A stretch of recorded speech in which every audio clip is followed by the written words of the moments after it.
Membahas lebih jauh soal kasus surat berkop Kementerian UMKM yang memantik respon publik, kita bahas bersama dengan peneliti Pukat UGM, Mas Zainur Rohman, dan juga ada pengamat politik internasional sekaligus mantan Duta Besar RI untuk Republik Tunisia, Pak Ikrar Nusa Bakti yang telah bergabung bersama kami di Kompas Petang. Salam sehat semuanya. Salam sehat, Selamat selamat sore. sore. Selamat sore. Saya ke Mas Zainur dulu. Mas Zainur, Anda melihatnya apakah ini perlu didalami, terutama dengan adanya dugaan pelanggaran dalam kasus ini? Sangat perlu didalami ya. Menurut Undang-Undang Nomor 30 Tahun 2014 tentang administrasi pemerintahan, ini saya sangat menduga merupakan satu bentuk penyalahgunaan wewenang. Penyalahgunaan wewenang itu ada tiga: melampaui wewenang, mencampur adukan kewenangan, atau bertindak sewenang-wenang. Nah, apa urusannya ya? Urusan seorang istri menteri diberikan surat menggunakan kop kementerian oleh sekretaris kementerian. Ini dugaan saya, yang pertama bisa merupakan pelanggaran etik, yang kedua bisa merupakan pelanggaran administratif, atau yang ketiga, kalau ada uang negara yang digunakan, bisa menjadi pelanggaran tindak pidana korupsi, dijerat dengan pasal 2 ayat 1 Undang-Undang 3199, Junto 20 2001. Jadi ini kegagalan untuk membedakan mana urusan-urusan privat, mana urusan-urusan kedinasan. Nah, soal pembelaan diri dari Menteri UMKM, ya silakan, perlu dibentuk satu tim investigasi. Apakah ini sekretaris kementeriannya yang over sehingga melakukan penyalahgunaan wewenang, atau ternyata ada perintah. Nah, untuk memperjelas itu semua, maka menurut saya di internal kementerian perlu dilakukan investigasi oleh inspektoratnya. Di eksternal kementerian perlu dilakukan pendalaman oleh KPK untuk mendalami ada atau tidaknya pelanggaran hukum pidananya. Di internal kabinet, saya berharap Presiden Prabowo juga perlu melakukan investigasi untuk memperjelas semua agar ini tidak terus terulang. Menyasir, ingat, Hmm. belum lama ketika setelah dilantik, salah satu anggota kabinet itu menggunakan kop kementerian untuk undang pengajian dalam rangka pengerahan massa. Nah, ini kan terulang lagi gitu ya, menggunakan kop kementerian untuk kepentingan yang diduga tidak ada kaitannya dengan kepentingan kedinasan. Jadi Nah, di berarti bisa masa-masa yang lalu juga di berarti masa bisa yang lalu diusut juga ya, ada Mas hal Zainur, yang mohon maaf beredar. saya potong. Berarti bisa diusut Ya, terkait dengan penyalahgunaan kekuasaan dan juga ada indikasi pelanggaran lain, termasuk meminta KPK untuk menyelidiki hal ini ya. Meskipun dari menterinya sendiri sudah melaporkan bukti-buktinya ke KPK. ya, jadi kan ada tiga kemungkinan itu tadi: Mm-mm. pelanggaran etik, pelanggaran administratif, atau pelanggaran pidana. Mm-mm. Disampaikan kepada KPK itu, KPK akan bisa menangani sebatas aspek pidana. Kalau ada uang negara yang digunakan secara melawan hukum, bisa terjadi kerugian. Misalnya nih, misalnya dari sisi akomodasi, kemudian misalnya kalau ada akomodasi yang menggunakan uang kedinasan, padahal itu bukan untuk kepentingan kedinasan, maka itu artinya merugikan keuangan negara. Tapi kalaupun tidak ada satu rupiah pun uang publik yang digunakan, tetap saja ya petugas-petugas di KBRI, apalagi misalnya ada diplomatnya, itu dibayar jamnya menggunakan pajak rakyat, sehingga itu tetap ada bentuk pelanggaran administratif maupun pelanggaran etik. Bahkan dari sejak penggunaan kop kementeriannya saja itu sudah merupakan satu bentuk pelanggaran kalau ternyata bukan acara kedinasan menggunakan kop kementerian. Clear, Undang-Undang 30 2014 pasal 17 ayat 2. Oke, kita tangkap sampai di situ. Kali saya ingin bertanya ke Prof. Ikrar yang juga sebagai mantan Duta Besar RI untuk Republik Tunisia.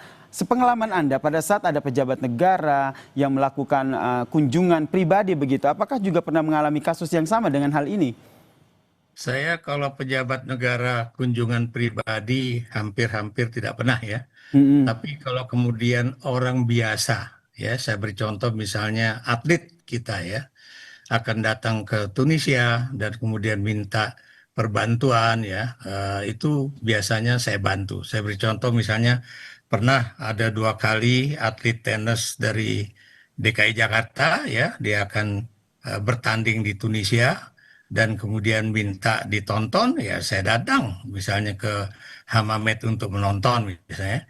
Atau misalnya kalau Anda tahu ya yang namanya atlet Paralimpik ya, yang pusat pelatihannya tuh di Solo, kalau mereka juga akan bertanding di Tunisia, ya itu biasanya juga mengirim surat pada kami Hmm. untuk meminta bantuan, ya. Paling tidak bantuan transportasi pada saat ada terjadi hal-hal yang tidak diinginkan, karena Anda tahu ya, tidak semua kemudian negara memperlakukan tim dari berbagai negara itu juga dengan sangat apik, ya. Dan kemudian waktu itu pernah terjadi, ya, rombongan Paralimpik itu sudah katanya siap untuk pulang ke Hammamet, ya, yang jaraknya itu lebih dari 60 kilometer dari Tunis, ya. Hmm. Itu tiba-tiba menelpon saya, Pak, apakah kami bisa dibantu, karena ternyata tadi bis-bis angkutan untuk kami sudah tidak ada di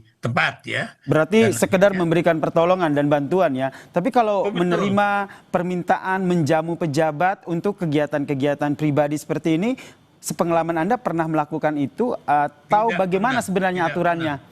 tidak pernah, ya. Jadi biasanya para pejabat itu, ya, kalau misalnya para menteri juga datang ke Tunis, ya, itu paling saya juga datang aja jemput di airport, ya, di depan pintu pesawat, dan kemudian saya bawa beliau-beliau itu, ya, seperti Bu Sri Hmm. Mulyani ataupun Pak Enggar Tiasto Lukito, ya, ketika datang ke Tunis untuk urusan resmi, itu saya cuma mengantar mereka-mereka itu ke hotel dan tidak sepeser pun kami mengeluarkan uang untuk kebutuhan akomodasi, ya.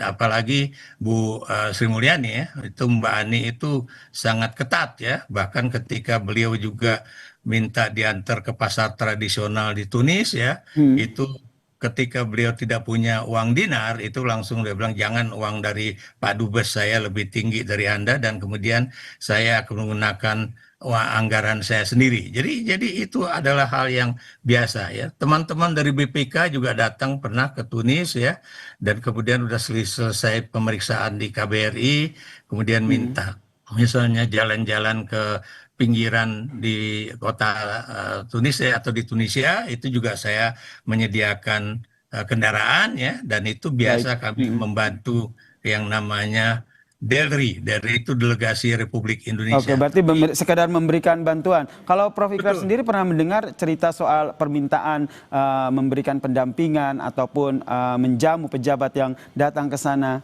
Dan apakah itu akan mengganggu kinerja dari kedubes sendiri?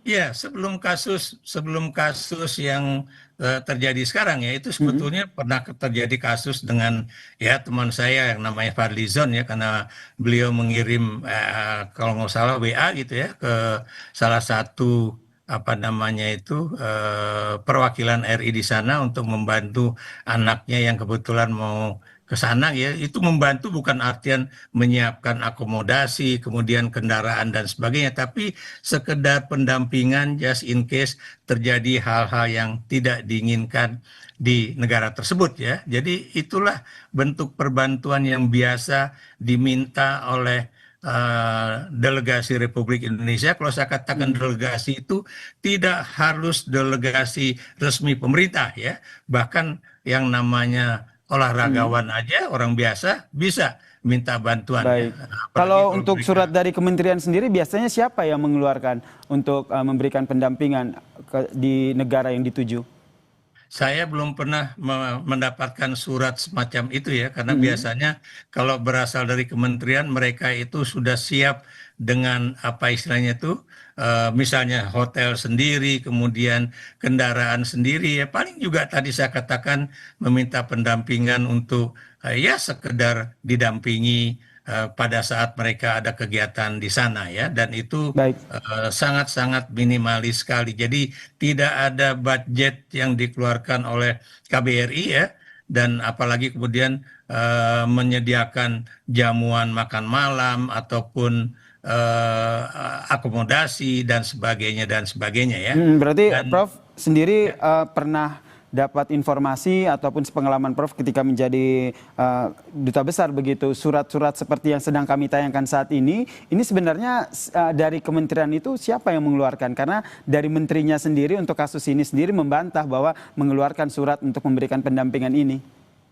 Ya, saya tidak tahu persis ya seperti yang terjadi di Kementerian UMKM ya. Mm-mm. Bisa saja itu apa istilahnya itu gagasan dari sang sekretaris sendiri, tapi juga bisa saja itu permintaan resmi dari kementeriannya ya. Tapi sekali lagi saya ingin mengatakan bahwa biasanya kalau ada delegasi memohon perbantuan itu Mm-mm. biasanya tidak ada kaitannya dengan uang, tidak ada kaitannya dengan akomodasi ya, tidak ada kaitannya juga dengan kemudian disiapkan untuk misalnya makan malam yang aduhai mahalnya gitu kan. Mm-mm. Ini cuma sekedar apakah kita kemudian sebagai kepala apa namanya perwakilan di sana itu masih memiliki BOK ya, apa itu bantuan operasional perwakilan ya untuk kemudian bisa menjamu seadanya Baik.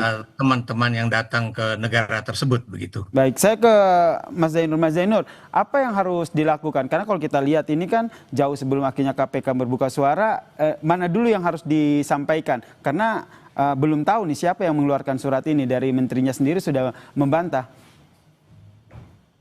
Ya, memang perlu dijernihkan ya. Satu-satunya cara untuk menjernihkan kan dilakukan investigasi. Mm-mm. Di internal kementeriannya dilakukan investigasi. Bagaimana surat itu diproses bisa sampai keluar dan dikirimkan. Kemudian dilakukan review. Apakah dikeluarkannya surat tersebut sudah sesuai dengan ketentuan di internal maupun terhadap kepatuhannya terhadap peraturan perundang-undangan. Yang kedua adalah saya pikir hal-hal seperti ini ke depan perlu untuk ditertibkan, mana yang boleh, mana yang tidak boleh. Harus ada satu bentuk sosialisasi juga kepada para pejabat begitu ya, bahwa kalau dari sisi perlindungan terhadap warga negara itu merupakan satu apa namanya kewajiban negara begitu ya. Dimanapun warga negara Indonesia yang sedang berada di luar negeri berhak mendapatkan perlindungan. Tetapi kan kalau dalam konteks ini berbeda saya lihatnya gitu ya. Mm. Yang saya lihat adalah yang pertama adalah adanya potensi penyalahgunaan kewenangan karena penggunaan kop kementerian.